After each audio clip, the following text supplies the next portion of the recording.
I wanted to make a video on this topic because depression is real. Depression is something I've encountered. I thought it would be useful to have a video that is literally discussing it because I really feel, I don't know what it is, I am compelled to talk about topics that just need to be discussed. Come on, let's talk about the uncomfortable things. Let's talk about what's happening, what's going on. There's a lot of stigma still to this day towards depression and mental health. It can still be seen as a taboo subject when it really shouldn't be, because it's part of your overall health and well-being. Depression is something I have been dealing with. I am currently on antidepressants, but I'm not here to recommend medication. I'm not here to try and sell anything. I'm also not here to be anti-medication or anti-this. I'm here to share my journey and my experience, very similar to the way I have in the past with regards to skin conditions and other health issues. I come from a perspective of, here's my story, here's what I want to share. I'm open to have a discussion, but I'm not here to advise. I am not a medical professional. I am not here to tell you what to take, what not to take, what to do. And I hope this video is reaching an adult, someone that can really assess the information that's being shared here. For anyone that's new, hello, my name is Kasia. Here on this channel, I talk a lot about things in life, basically, and depression has hit me. Depression hit me, and when it hit me hard. I had what I am just labeling as depression denial. I didn't believe that I was actually depressed. I just thought I was going through a tough time. I was dealing with some hardship, and that is life. We all deal with hardship and tough times, the occasional sadness. However, that's where we're going to bring it back to depression and the definition of depression, because it's different to a general low mood or a dysphoria towards life. You're just not really in a good place right now. You're going through something. Depression is different. I'm going to read it out from Google. Depression is a serious mood disorder causing persistent being a key word, persistent feelings of sadness, a loss of interest or enjoyment, and affecting how a person feels, thinks, and behaves, leading to emotional, physical, and cognitive symptoms. Now, can we remember that? Emotional, physical, and cognitive that significantly interfere with daily life. It's not a minor inconvenience, it's something that is massively interrupting daily life. I'm also going to start by saying that depression looks different for everybody. There are some things that are very common. There are some things where it differs. You've got high functioning depression. You've got people that are showing up in life and look as though they are just doing absolutely fine. Depression isn't always depicted as how it actually is. I'm going to use cartoons. Eeyore, as the character, is known for being pessimistic, doesn't really look forward to anything, and that can be like a visual depiction of depression. It's just you're just living through life, but you're not really looking forward to anything. You lose interest in things. You don't have the motivation or energy to literally function. And yes, some of that will look like someone that's just very pessimistic, doesn't really care to be here. Depression does differ from just going through a general period of sadness. Depression is considered that low mood, things interrupting your daily life and thoughts and thinking, cognitive, everything for 2 weeks plus. And the denial that I'm going to talk about is the fact that I was going through hardships in life anyway. Like when you deal with heartbreak and job loss and difficulties in life, you're going to likely feel sad and deal with heartbreak, and you're going to be down. You might not be feeling your best. It's kind of a given. But when I realized it wasn't going anywhere, that's when I encountered more of an issue. The reason that I noticed it even was through therapy. So I started therapy properly July 2024. I was going through a really rough period, and I was like, I need to grab a hold of my mental health right now. I need to work through the difficulties that I'm having in my life, and I need to take back some control and actually process some emotions and heavy feelings because I'm struggling with them. I felt like I was drowning. With that in mind, I've been with the same therapist for over a year. Now, I could see from July to December 2024 that low mood wasn't going anywhere. and it was impacting my life, but there was particularly a period where it got significantly worse, which I can easily name those months: December, January, February, which are tough, gloomy months anyway. But when I'm telling you, my mood was horrendous. Like, when I look at it now, I can see that I was deeply unhappy. I had a very pessimistic view of life. Sometimes depression isn't just that you're sad all the time. Sometimes it's that you're numb. And when you're numb to things and you don't feel excitement, you don't feel contentment, happiness, you're just kind of living and you're not really feeling much. Part of it feels like, what's the point? Which was my go-to saying. What's the point? What's the point in doing that? What's the point in doing this? Personally, I found that I lost interest in everything that I loved. I stopped creating YouTube videos because what's the point? It doesn't make me happy, so what's the point? It doesn't bring me any joy. Why put myself through it? I stopped exercising regularly.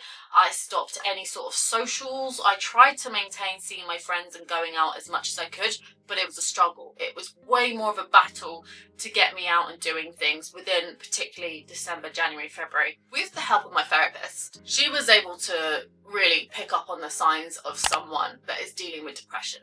Hopelessness is something I didn't realise I was dealing with so much. I was dealing with that hopelessness of things aren't getting better and therefore they're not going to get better. Now, my logical brain tells me that that's not true. I know that deep down, but when your mind is skewed, you know, it's off balance, let's say, you don't think like that. You genuinely think, this is not getting better. It's been 6 months, 9 months, I still feel horrendous. And when you're in the darkest place, it's really hard to reflect back to the light places that you once were. That's something I really struggled with, because I have a logical brain. It's not that people that are depressed can't possibly be positive or optimistic or remember that they can have a good life. It's that when your brain is not functioning how it should be, which is what I essentially see depression as, that's my definition, your brain is not functioning to its optimal level, and therefore it's put you in this sort of dark place that you have to get out of. Having the logic that it's going to get better because it does, and that I just have to keep doing the things I love even though they bring me no joy because that's the way to keep up with it, doesn't make sense. It doesn't compute. Or it didn't for me, at least. Part of depression, in my experience, is that I did not have the energy. It is also physical. I know when we talk about mental health, we're talking about brain, and it's this intangible thing. It's what's happening in here. We can't really see it. It's hard to gauge and understand. It has physical symptoms. They are within your body. And for a lot of people, including myself, it is fatigue. And I think this gets mistaken a lot for laziness and just, oh, they're just lazy.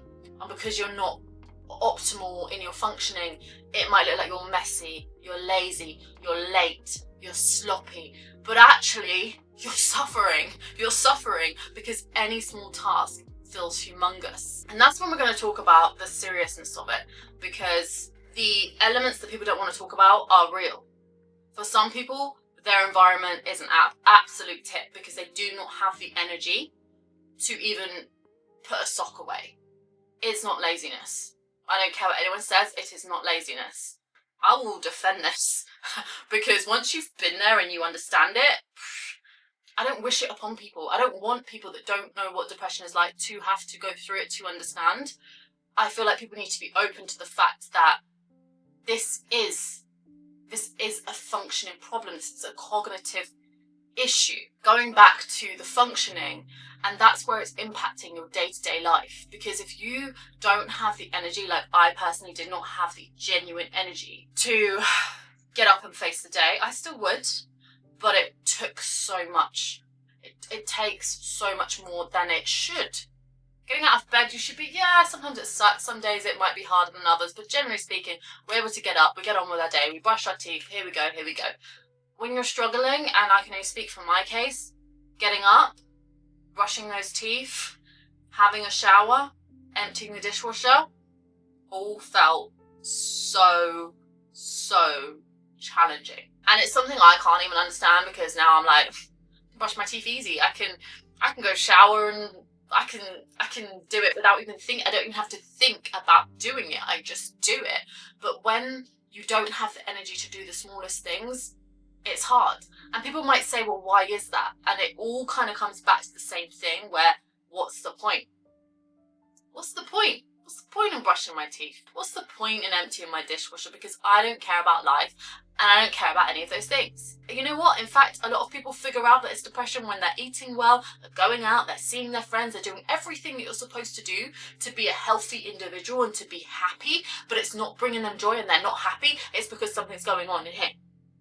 You know, sometimes it's not external. Sometimes depression makes no sense. It's not that you've had a big life-changing event that makes sense. Sometimes it is just your brain is honestly not on a certain level. And people also need to accept that depression can come out of, well, it feels like it comes out of nowhere for some. So going back to the what's the point, that can definitely be a big part of why would I bother with taking care of myself if I genuinely do not care to be here. And I would like to end my lifetime subscription. All I can say to that point is you are meant to be here. You are supposed to be here. The world is a better place with you in it. And looking back now, the suicidal ideation that I had at the time because of my depression, that is absolute warped thinking. It felt like a normal occurrence. It felt like it was just thinking about what colour am I going to paint my nails tomorrow. It felt like it was a normal thing to think, even though I was aware that it wasn't. But when you're dealing with depression, there's a lot of things that are misunderstood. And I think suicidal ideation is important to talk about because it's important to let people know that if you're having those thoughts and feelings of ending things, that is not what you should be. That shouldn't be how you're living day to day. That shouldn't be a daily thought in your head. I definitely want to touch on medication within this video because medication is a difficult thing to also talk about in terms of people don't want to become reliant on it, and it's hard to actually gauge to what extent the medication in my case has done versus just external circumstances getting better, just myself getting better with time. Time does heal. Therapy, how much? I can't say the meds helped 60% or 20%. You can't gauge it when it's something to do with psychology and chemistry within your body. It's hard to be able to say because you're going off feeling. There's no measurement that someone can take your blood and tell you how depressed you are. We're going off emotion and feeling and how we're showing up in life, how we're functioning. Depression does actually take parts of you slowly, and in some cases it takes people's lives. And seeking help is the best thing you can do. Samaritans, calling, talking about what's going on is really important. Looking into avenues that can help you, whether that is medication, whether it's counselling, therapy, there are things that can help you, because living like that can feel like that's how you're going to live forever if you don't know any better yet from where you're at and what you've gone through. When I was dealing with what I consider now more of just a low mood, just not feeling great, I always thought to myself, gosh, I don't know how people with clinical depression feel because I feel shit right now. And it's true. When it's true depression that eats you alive and takes over pretty much every part of your life and personality, shit. It's just really sad because when I think about the thoughts that I had when I was in the, depth of my depression, those were normal to me. Those were normal thoughts of just ways of escaping, so to speak. And people shouldn't have to go through the day battling their thoughts of ways that they could just not be here. And the truth is, in some circumstances, it's not going to make sense to people. Because you could be happily married with a great job and a lovely life, and depression can still enter your life and your mind. That's the scary thing about it, I think, is that it can come because it is how you think. It is what happens. it is how you function cognitively, or even postpartum depression after having a baby. And no one technically is immune. Like, you can be very emotionally strong, you can be this, you can be that, but depression can creep in different ways. I don't even know where I'm going with this video at this point. I feel like I've spoken about quite a bit, but I didn't want to script this video. I didn't want to like make it some sort of formal sit down and let's talk about depression and what it is and how to overcome it. I just wanted to talk about an experience that is real and let people know that you're not alone if you're going through it, whether it's low mood or depression. They both are tough things to get through. I will definitely link some helpful resources down below for anyone that needs to reach out and is struggling with their mental health right now, because it's not a joke. It's not a joke, it's really not. On that note, I'll definitely do more topics talking about sertraline. I do on my TikTok page anyway, but I'll definitely do some here on YouTube to really go through antidepressants. Starting antidepressants can be tough. The anxiety it filled me with and the apprehension was true. And I want to share that for anyone else that is also looking at ways that they can get better mental health. And for some people it is meds. Like, honestly, sometimes meds saves lives. There's pros and cons to everything, and especially when it comes to medication in different areas. Even within acne, when I spoke about going on Accutane for my acne, that's quite a serious drug. So I'm here to talk about it. I'm open and honest. So yeah. But like I said, we'll speak more about this in other video topics to do with depression, mental health, and seeking help. But thank you for watching. Please don't forget to subscribe if you want to see more videos from me, and try and keep some lighter topics for the next coming videos.